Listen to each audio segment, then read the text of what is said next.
पाळो महीपालः सर्ववेदङ्गपारगः धरणी पालको धन्यः पुण्डरीकः सनातनः गोपतिर्भूपतिः शास्ता प्रहर्ता विश्वतोमुखः आदिकर्ता महाकर्ता महाकालप्रतापवान जगज्जीवो जगद्धाता जगद्भर्ता जगद्वसुः मत्स्यो भीमः कूर्भर्ता हर्ता वाराह मूर्तिमान नारायणो ऋषिकेशो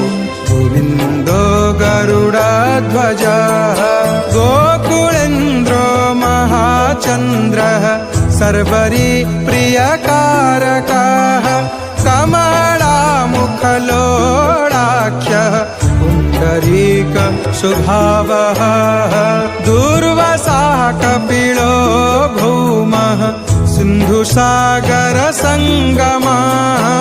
गोविन्दो गोपतिर्गोत्रः काळिन्द